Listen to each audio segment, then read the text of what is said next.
boa noite, família Conexão Três Pontas. Boa noite, família Pod Café Podcast. Segundou em horário nobre. 8h30, mais ou menos, um pouquinho mais, um pouquinho menos. E essa cara, esse semblante de satisfação é porque estamos recebendo alguém que a gente gosta muito. O delegado doutor Gustavo Gomes está aqui com a gente para esse bate-papo super incrível. E a gente vai trazer muita coisa bacana no programa de hoje. Vale a pena você ficar ligado, porque é um programa especial. Eu digo que é um programa especial porque quando a gente tem a oportunidade de trazer na nossa casa, no nosso convívio, alguém que a gente chama de amigo, que a gente considera amigo, a palavra amigo ela é muito ampla, mas atrelado à amizade está justamente aquela pessoa que fez por você, principalmente nos momentos mais difíceis. E o Dr. Gustavo Gomes é um legítimo amigo de Três Pontas, não sozinho, com uma equipe altamente qualificada, mas claro, ele ali dando uma de André Rieu, com a batuta do maestro na mão, uma equipe altamente qualificada, a Polícia Civil de Três Pontas, por isso eu fiz questão e estou lisonjeado, a nossa audiência também, mais uma vez, já com um número grande de visualizações. Dr. Gustavo Gomes, muito obrigado.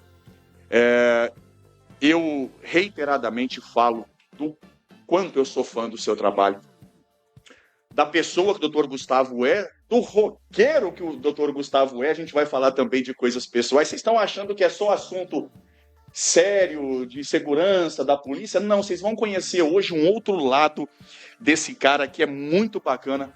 Muito obrigado por estar no Pod Café Podcast. Obrigado, Roger. Obrigado a todos que assistem. Para mim é um grande prazer. Agradeço imensamente as palavras, né, sempre elogiosas do Roger. A gente teve uma relação muito próxima aí nesse tempo que aqui estive, né, e continuo morando, mas hoje já não trabalho mais.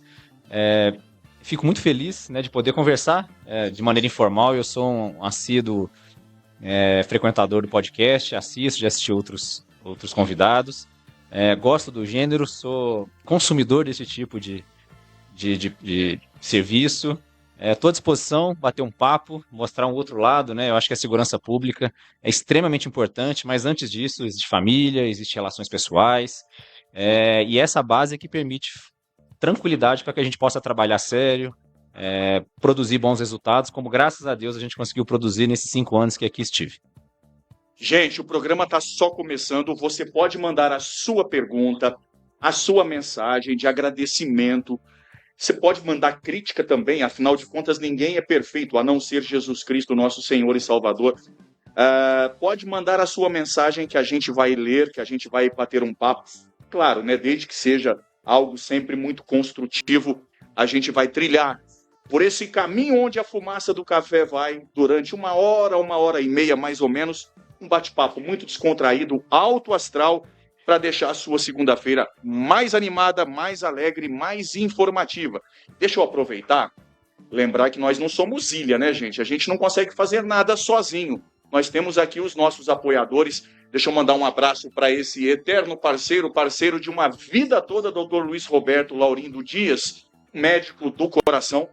E vocês sabem, quando eu falo médico do coração, aí eu fico sempre saudosista, porque eu também lembro de outro irmão que eu tive, outro médico do coração que está em Deus, que é Dr. Glimaldo Paiva.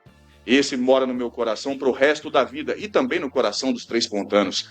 Olha, Galvão Restaurante Self-Service é a melhor opção para você almoçar, para você pedir o seu marmitex. Vale a pena. Tá a fim de almoçar, Galvão Restaurante, vale a pena realmente. Sabe por quê, gente? Comida mineira é muita qualidade, é gostoso demais. Vou ver se eu consigo arrastar o Dr. Gustavo para o nosso motoclube Road 69, para você que está afim de cortar as estradas. Passa tudo muito rápido, gente. A vida é uma só. E aí, quando vê, já está de cabelo branco, igualzinho eu já estou. E aí você tem que aproveitar a vida o quanto antes. E ser motociclista, que é bem diferente de ser motoqueiro, vale a pena. Road 69, Reni Arte, Estamparia e Confecção. Meu irmão Reni, um abraço, Reni. Um abraço, Eveline, para toda a família Reni Arte também. Tudo em confecção, uniformes escolares, tudo que você precisar para a sua empresa, vale a pena. também está afim de ficar alinhado, cabelo arrumado, aquela barba impecável, Tibil Barbershop, vale a pena, é o melhor lugar em Três Pontas. Eles fazem um trabalho de excelência, recomendo. E também, claro, a gente não pode deixar de falar da ConectaNet, a melhor internet de Três Pontas. Um abraço, Júnior, um abraço, Keila, e para toda a equipe da Conecta, agora também com a TV Conecta, para você que está afim de um streaming de canais, de uma programação com preço bem bacana, só você entrar em contato com a TV Conecta para que você possa realmente ter uma internet de qualidade. Deixa eu também mandar um abraço para Bia Silva, que é artesã de Três Pontas, que fez as peças de decoração de café aqui do nosso estúdio, e também mandar um abraço para o Matheus Santos, MS Sonorização, tudo em sonorização para o seu evento, para o seu casamento, para o seu batizado, para a sua festa, que você precisar. Vale a pena realmente, MS Sonorização. Entende demais, viu, gente? Sem contar que o Matheus é um cara fantástico, de um coração gigantesco. Por falar em coração gigantesco, nosso convidado especial, doutor Gustavo. A gente sabe uma parte pequena da vida do Dr. Gustavo. Hoje a gente vai conhecer um pouco mais. O que era o aluno, o estudante Gustavo, Gustavinho? Tinha apelido? Eu tinha, no colégio não, mas eu tinha um grupo muito forte de rua, né? O pessoal da minha rua, eu tinha um apelido. O apelido era Tuião, Tuiuiu. Foi conta de ser quase 6,5 ali, né, tal, e o pessoal brincava comigo assim e ficou. Hoje na minha turma, que é a turma muito próxima do meu irmão, todo mundo me chama assim e é muito carinhoso, até hoje.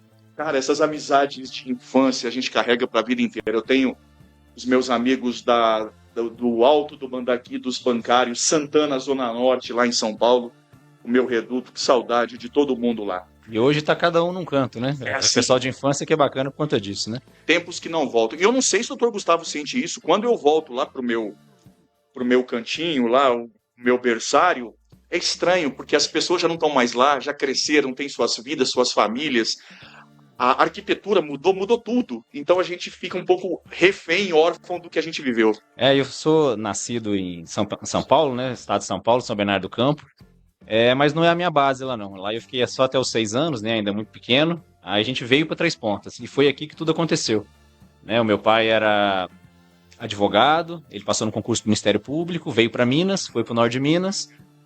E quando ele voltou para o sul de Minas, que a família veio para ficar com ele, foi Três Pontas. Né? O Carlos Mesquita, que era o prefeito à época, e nessa época o prefeito tinha muita essa influência em relação a essas outras funções.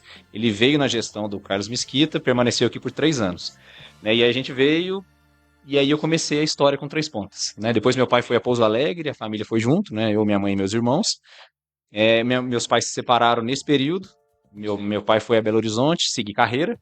E minha mãe voltou para Três Pontas, graças a Deus. Né? E aí já com 9 anos, 9 para 10 anos, eu permaneci em Três Pontas. Dei na Escola Coração de Jesus, lá já fui criando as bases, mas eu era muito próximo da minha turma de rua. Eu morava no Catumbi, né, no fundo do Catumbi, ali na rua do cemitério, minha mãe mora lá até hoje. E quando fala de boas lembranças, eu lembro disso. Né? Também quem lá mora já não está mais. As mães sim, mas os amigos já não estão mais. Mas quando encontra é tudo igual. Né? Então isso aqui é muito bacana. Então, uma satisfação realmente. O destino me trouxe a Três Pontas. Né? A minha mãe nos deixou permanecer aqui, mas hoje a opção de estar aqui é minha, né? Minha e da minha família. Eu sou um apaixonado por Três Pontas, gosto das coisas de Três Pontas. Dificilmente abriria a mão de morar aqui. Né? Tem um conflito muito grande da minha carreira com a minha vontade pessoal. Né? Eu tenho uma carreira de Estado, uma carreira que eu posso rodar o Estado por conta disso, mas com todas as forças que eu tenho, eu tento permanecer próximo, justamente para poder morar aqui, que é uma opção. Importante até pegar esse gancho do Dr. Gustavo. Eu acho que isso não é só uma particularidade de Três Pontas, não. Em qualquer lugar, Dr. Gustavo, a gente nota alguns filhos, e nem estou tirando razão ou dando razão, a gente nota que algumas pessoas daquela determinada terra, filho daquele específico chão, não valorizam ou não gostam tanto quanto, às vezes, um filho de fora, né? Tem até aquele ditado que fala que, às vezes, tal cidade não é mãe, mas é uma excelente madrasta, enfim.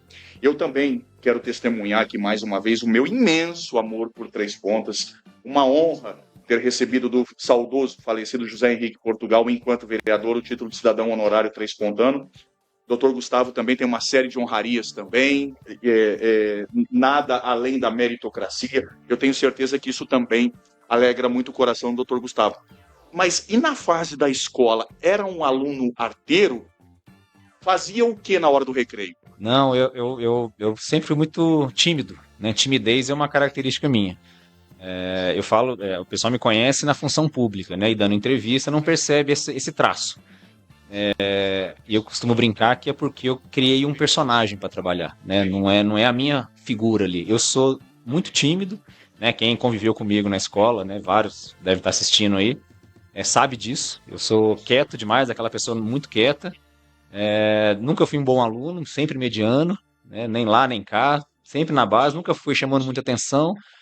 E fui indo, né? Indo até chegar a Belo Horizonte, onde eu fiz o terceiro ano, escolhi a faculdade de Direito, e aí, quando você se depara com a profissão, você tem que se abrir um pouco mais em relação à conversação, né? E eu admiro demais quem fala bem, e aqui você tem um admirador pela sua forma de se expressar. Eu admiro demais isso por ser muito tímido, né? Então eu tenho algumas referências que eu vou vendo como é que fala e como é que se expressa frente às câmeras, né? Frente às pessoas, e vou me espelhando, mas eu, na infância e na adolescência, sempre muito tímido, muito quieto. Uma hora eu vou fazer um podcast invertido, gente. As pessoas estão me pedindo para fazer um podcast, algumas pessoas me entrevistando. Eu acho que isso não vai dar muito certo, porque eu não tenho papas na língua, eu sou muito sincero, gostem, amem ou odeiem, mas eu acho que todo mundo merece a verdade. Estava conversando agora, perguntando para o Dr. Gustavo sobre a fase de escola. Eu também tenho grandes recordações. Em São Paulo, Gastão Moutinho, aqui o estadual Teodósio Bandeira. Eu tive um amigo, o Juliano Cachorrão, da família do Dego, do Açougue, do Guinho, enfim, do Tião Cantaliço. Nós éramos chamados de Batman e Robin. A gente chegou até a fabricar bomba para explodir vaso sanitário de banheiro. Olha o que o jornalista está falando, contando para vocês ao vivo na presença do delegado. Vê se tem algum senso de limite de correr perigo, igual eu estou fazendo aqui hoje. Mas é porque o papo está muito descontraído e eu estou muito à vontade. Doutor Gustavo, como é que foi a trajetória profissional? Desde adolescente, o pai advogado, já tinha ali essa vontade de vou me enveredar para o lado do direito, porque para ser delegado tem que ser advogado, tem que ter feito direito, não pode apenas ser bacharel, correto? Com certeza. Como eu disse, eu estudei aqui até o segundo ano, né? O segundo ano colegial, científico, como a gente falava à época. E meu pai já morava em Belo Horizonte, eu fui fazer o terceiro ano lá, né? O que é muito comum, né? Sair no final do ensino médio para alguma outra cidade maior. Eu fui a Belo Horizonte e morei com meu pai lá. Fiz o terceiro ano e sempre tive muita facilidade. Eu sou um apaixonado por história. Se eu fosse escolher a faculdade que eu tinha vontade de fazer, era história. Adoro, gosto de ciência política, gosto de história do Brasil, gosto de histórias mundiais, a questão de geopolítica. Não perca seu raciocínio. Por conta desse gosto, é uma pessoa que, tendo tempo em casa, gosta de documentários, de assistir isso? Muito, eu também. De todas as áreas, né? Agora, essa questão do Papa, né? Como a gente gosta de geopolítica, a questão do Vaticano, do conclave, essas coisas. Sim. Gosto demais, então, se fosse por opção de coração, seria história. Mas aí meu pai vem com uma história muito interessante. O meu pai também, à época dele, ele queria fazer filosofia e iniciou a fazer filosofia. Depois do ensino médio, começou a fazer a faculdade de filosofia e ele viu que o caminho não estava dando, estava tendo que remar demais, né, para construir uma vida. Ele foi para o direito e deu certo, né? Então eu tinha essa afinidade também com as ciências humanas, acabei optando pelo direito, um pouco pela facilidade do meu pai, que estava ali, né, como um grande guarda-chuva para mim. Não guarda-chuva de me arrumar emprego, mas guarda-chuva de intelectual, que pudesse me ajudar ali no trabalho. E aí fiz a faculdade de Direito. Fiz a faculdade de Direito Milton Campos, é uma faculdade até bastante conceituada em Belo Horizonte. E aí eu não sei te explicar o porquê, mas o meu primeiro estágio foi na área criminal, né, com um promotor de justiça, no Fórum Lafayette em Belo Horizonte, e dali para frente eu nunca mais fiz nada que não fosse criminal. Concluí ainda na faculdade, entrei num gabinete do desembargador Alexandre Victor de Carvalho, né, a quem eu admiro e agradeço imensamente, né, porque como foi dito, as primeiras oportunidades é que a gente tem que ter gratidão, porque são os primeiros passos. Ali permaneci por 7 anos, fiz grandes amigos, né, aprendi a trabalhar. Aí, de fato, sobre o guarda-chuva de um desembargador, porque a imagem dele, mas tem toda uma equipe construindo aquilo. Eu fiz parte dessa equipe que construiu. E aí, pelo sonho de voltar para o interior, né, eu morei 13 anos em Belo Horizonte, longe de ser o local que eu queria morar na vida. Gostou? Naquele período, sim, né, porque era um período jovem, muito boteco, muita noite. Essa fase foi muito boa, mas uma fase que passou. Né? Aí eu me casei, lá em Belo Horizonte, né? Comecei a morar junto com a minha atual esposa. E aí você vai mudando de fase, vai querendo criar família. E aí eu desejo voltar para o interior. E eu tinha esse viés de concurso. Escolhi o concurso para delegado pela facilidade das matérias que eu tinha. Por exemplo, dentro dos concursos maiores, era o que tinha menos matéria para fazer e mais voltado para a área criminal. Fiz um primeiro, deu errado, fiz um segundo, deu certo. Então, assim, e fiz um estágio numa delegacia em Contagem também. Mas nunca tive aquela afinidade. Mas quando entrei, tive o primeiro desafio em Eloy Mendes, fui delegado em Eloy Mendes, e era um delegado de comarca, uma equipe reduzida, ainda diretor de cadeia, uma época antiga, e aí me apaixonei. E aí daí pra frente, nunca mais pensei em fazer nada que fosse diferente disso. Fui a Varginha, voltei para Três Pontas e agora retorno para Varginha. Então sou um apaixonado pelo que faz, porque eu sei que é uma profissão que muda vidas, né, que muda realidades e muda uma comunidade. A depender do trabalho que é feito, você consegue mudar uma comunidade. Então, o meu objetivo de vida, seja ele em qual área, em qual cidade for, é ser útil para uma comunidade. Né? E eu acho que dentro da profissão que eu escolhi e que eu alcancei, a gente consegue fazer. A gente sempre conversa, para você que está em casa, a gente sempre conversa um pouco antes aqui para a gente afinar os assuntos, enfim. Eu lembro que durante uma fase da minha vida eu levei bons tempos que não voltam mais, doutor Gustavo. Eu fretava van, eu e o Chico Cândido, radialista, que passou por um momento difícil, agora, se Deus quiser, a campanha do Rotary e a vaquinha online que nós fizemos, já conseguimos os recursos. Em breve o Francisco Cândido estará com a sua perna mecânica, estará andando novamente para gozar livremente de um direito constitucional, que é o direito de ir e vir. Isso é fantástico. Então a gente levava, doutor Gustavo, alguns alunos de jornalismo para o programa do Jô. Então eu tive um contato com o Jô Soares, um dos maiores gênios. Genial, né? Intelectual, fantástico. Ele estudou, inclusive, para ser chanceler na Suíça, mas assim, no trato completamente amargo. Uma pessoa que duro, né? Difícil. Eu cheguei e falei assim: Jô, pelo amor de Deus, deixa eu fazer uma foto. Não, querido, tô indo embora, eu tô cansado. Falei: cara, eu vim de Minas para te ver. Então vamos lá, vamos fazer uma foto. Depois, se eu achar a foto aqui, eu posto para vocês. Mas o doutor Gustavo falou da vontade do pai em relação à filosofia. Deixa eu ver se eu consigo colocar na tela uma foto para vocês, se não vai cortar. Olha isso, gente. Olha quem está comigo nessa foto. O maior filósofo do país, Mário Sérgio Cortella. Gênio, escritor, poeta, filósofo. Um cara fantástico que eu tive a honra de entrevistar. Ele é muito engraçado o jeito de falar. Ele fala: praticamente, eu vou entrevistá-lo.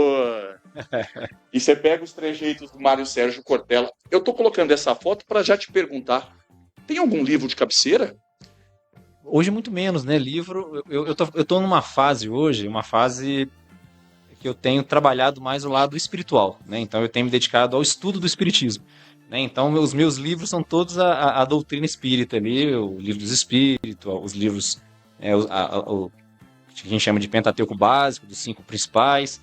Eu tenho me dedicado a estudar porque eu faço parte de uma live às quintas-feiras do nosso Centro Espírita, onde a gente discute. Né? Então eu tenho me dedicado muito a esse tipo de livro. Mas só fazer justiça à história do meu pai, para concluí-la, que ela é mais bonita e é mais admirável do que isso ainda, ele abandonou a filosofia na juventude, fez direito, passou no concurso, foi promotor de justiça em Minas, se aposentou. E aposentado, ele fez mestrado em filosofia. Não satisfeito, ele voltou e fez a faculdade de filosofia que ele tinha abandonado lá atrás. E hoje ele faz doutorado em teologia, em educação voltado para o lado da filosofia. Então, aquele sonho lá de jovem, ele está concluindo, ou acabou de concluir, né, porque ele defendeu o doutorado recentemente. Então, é algo que é admirável. Então, eu, ao final da minha carreira no direito, não tenha dúvida que eu vou voltar para a história, aquilo que eu queria fazer lá atrás, e traçar um novo caminho, sem dúvida nenhuma. Isso é bacana. O doutor Gustavo falou sobre a questão da fé que ele professa, do espiritismo, enfim. Hoje eu sou católico, mas eu já fui espírita a minha vida inteira. E eu tenho um carinho imenso por um cara chamado Chico Xavier, que é um anjo que foi enviado para a Terra, um cara que só fez caridade. Mas eu não gosto porque é espírita, não gosto porque é evangélico. Sai um pouquinho da casinha ali e pensa no que realmente é importante, no que Chico Xavier fez, como profundo seguidor de todas as teorias do espiritismo, enfim, isso tudo. Lá em São Paulo eu frequentei um local chamado Casa do Caminho, que era muito bacana. Deixa eu ver se eu consigo mostrar essa foto aqui, doutor Gustavo. Deixa eu ver se essa daqui vai. Só para não ficar devendo o assunto. Olha aí. Nossa, gigante, hein? O dia que eu estava com José Eugênio Soares, o Jô Soares, o maior entrevistador que esse país já teve. Ouso beber 0,00001% na caneca do Jô. Esse cara era fantástico, não perdia o programa do Jô. Aliás, quando o doutor Gustavo tá em casa e tem um tempo, se é que isso é possível, o que assiste na televisão? O que gosta? Eu gosto de duas linhas. Eu gosto de programa esportivo, né, assisto todos eles, e eu gosto da televisão, da ESPN, gosto da Sport TV, eu gosto de ver aquele pessoal conversando. Né? Pois, eu também. Eu gosto de ouvir eles conversando, às vezes que é mesmo que eu tô mexendo no celular, mas o pessoal tá falando ali, eu tô prestando atenção. Não perco o raciocínio. Tua esposa não vira pra você igual a minha, fala pra mim? Cara, você já viu isso aí? Esse povo falando, você tá vendo isso de novo? Exatamente, ela não entende absolutamente nada sobre isso, não entende por que eu tô assistindo aquilo. E gosto muito de jornalístico, né? Todos eles, né? Telejornais. Band News, Record News, todos eles. Que eu acho que a gente tem que beber um pouco dessa fonte. Sim. Filtrar, né? Sem dúvida nenhuma, filtrar o que nos é passado. Sim. Mas a informação ela tem que chegar. Né? Então eu vivo dessa informação. E agora, como eu disse no início, eu consumo muito podcast. Né? Gosto demais, eu acho que são entrevistas que eu vou fazendo um café ali, porque lá em casa sou eu que faço café, acordo mais cedo. Coloco um fone de ouvido, vou ouvindo ali, vou aproveitando aquilo lá, às vezes não aproveitando, mas simplesmente ouvindo. A gente vai habitualizando a ouvir esse tipo de podcast, é uma ferramenta que eu tenho usado muito. Então eu gosto de assistir os canais lá, que a gente é meio antigo, não totalmente, mas bebendo um pouco dessa modernidade também. Tá vendo, gente, como é que no Pod Café Podcast o papo flui, não é aquela coisa engessada, aquela coisa robotizada? Que as pessoas... eu não quero ouvir falar sobre segurança, então a entrevista com o Dr. Gustavo não é interessante. Só que a gente vai por muitos meandros, a gente vai circulando ali, a gente entra num assunto, depois volta no outro, e lá na frente tá ali de novo. Ele acabou de falar sobre entre aspas, a vida doméstica de fazer café. Eu só não lavo roupa. Sei passar roupa, faço faxina 2, 3 vezes por semana em casa. Minhas filhas, quando pequenininha, trocava fralda. Tinha aquela coisa linda, né? Que a gente tem quando o filho é pequenininho. Não sei se o doutor Gustavo passou por isso, e a esposa. Do filho ou da filha trocar o dia pela noite. Aí, quando de dia, tá parecendo um marsupial com um olho desse tamanho. Mentira, ao contrário. Dorme o dia inteiro, durante o dia. À noite é que vira uma corujona. E ali você tá ali, ó, balançando o tempo inteiro, aí você vai com todo jeito, doutor Gustavo, pra pôr no berço. Na hora que você encosta no berço, que você dá um passinho pra trás... Não pode mexer, né? Não pode mexer. Doutor Gustavo também é prendado em casa? Assim, fiz muito, em fases mais, por exemplo, mas o café é uma coisa que eu sempre fiz. Né? Eu comecei a morar com a Fabi com 3 anos de relacionamento, a gente foi morar junto em Belo Horizonte. E ela não tinha habilidade nenhuma para cozinha, e eu menos ainda. Só que a gente fez quase um no limite ali, naquele programa antigo. Né? Sim. Foi comendo o que tinha, não tinha mais nada. Mas não comia olho de cabra não, né? Não. Aí no final tinha só uma pipoca, eu falei, não, a pipoca pra mim é um almoço. Aí ela percebeu que eu era mais jogo duro, ela foi mais pro lado de cozinhar. Né? Mas o café eu sempre fiz. O misto, eu que acordo mais cedo, a Fabi gosta mais de ficar na cama. A hora que ela acorda para trabalhar no SAI às 7 horas, já tá o café pronto. Assim, aí a gente vai habituando, já são 20 anos junto, né? Já 15 anos casado.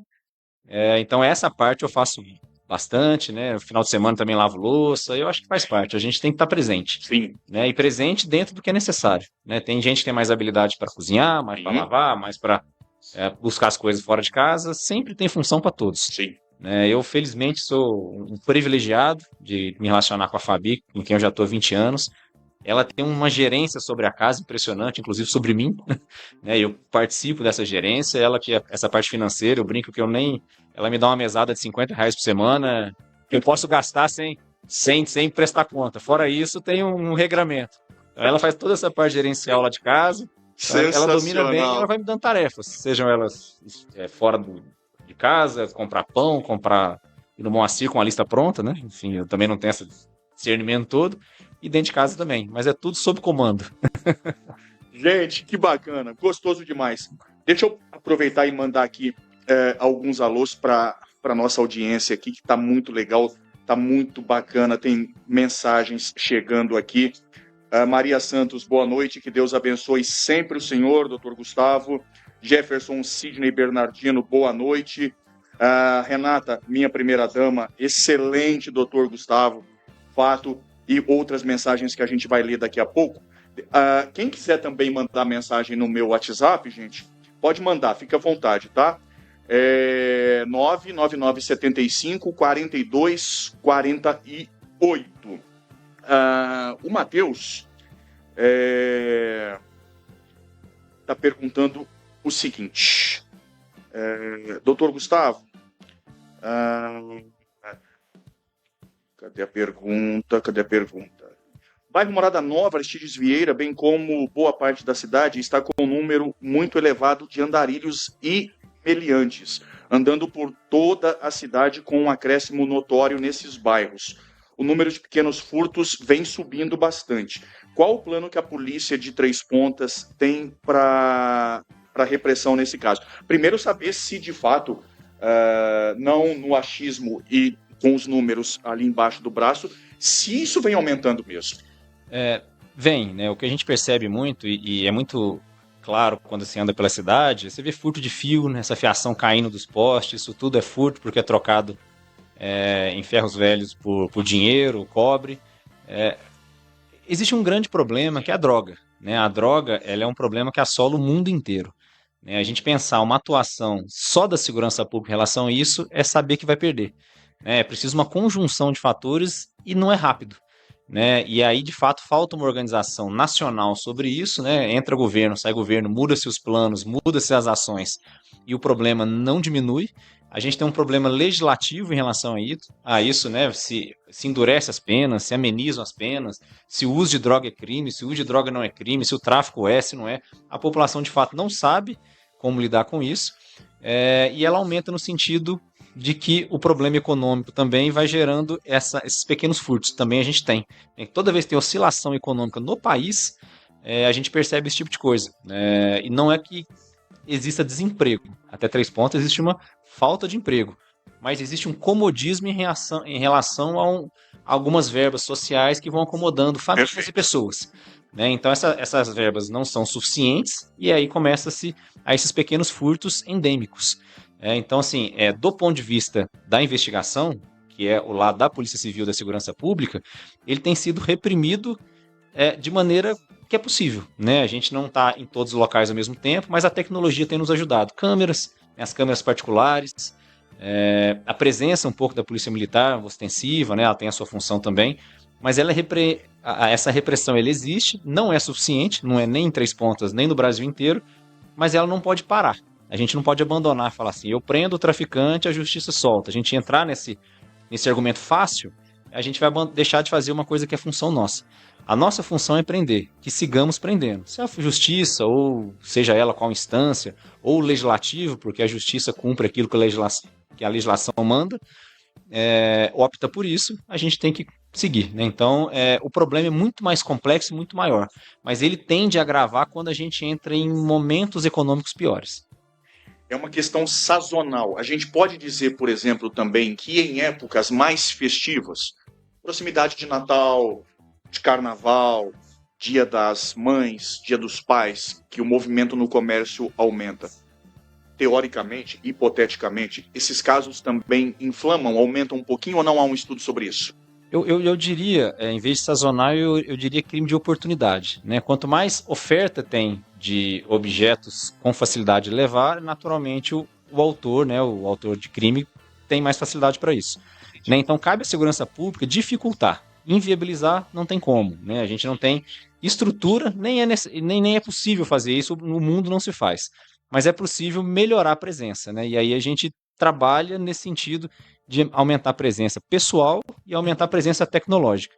Né? Tendo acesso online às câmeras, existem projetos onde facilita que a Polícia Civil, em vez de ter que ir na casa da pessoa, a pessoa forneça isso através de um link. Então, acho que a modernidade tem nos ajudado e vai nos ajudar cada vez mais. Mas sim, o crime de oportunidade, ele acontece e, em regra, nos momentos mais festivos. Doutor Gustavo, ainda falando com relação a... Entrando nesse assunto aqui na pergunta do leitor, muito obrigado pela pergunta.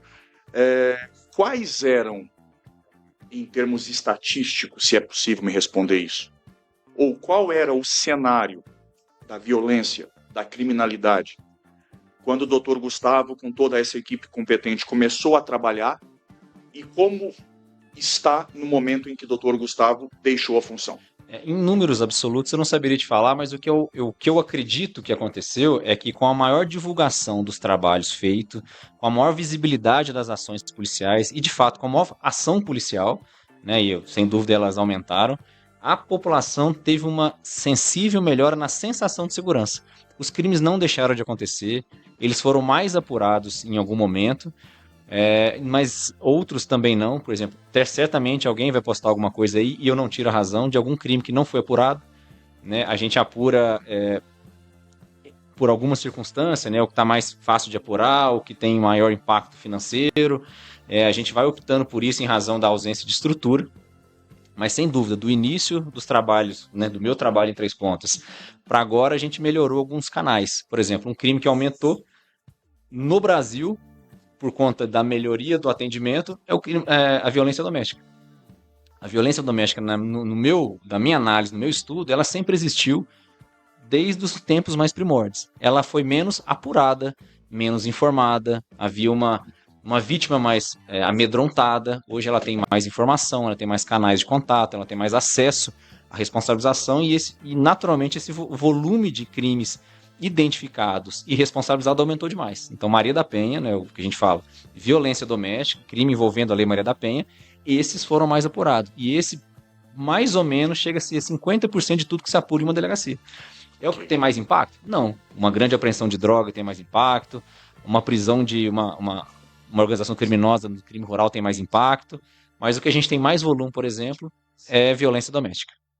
Gente, eu vou fazer uma pausinha aqui de 1 minutinho, só para eu atualizar o meu sistema. Programa ao vivo geralmente acontecem alguns pitis, o áudio está saindo perfeito, eu estou só com a imagem congelada, frisada aqui nesse último frame, nesse último segundinho.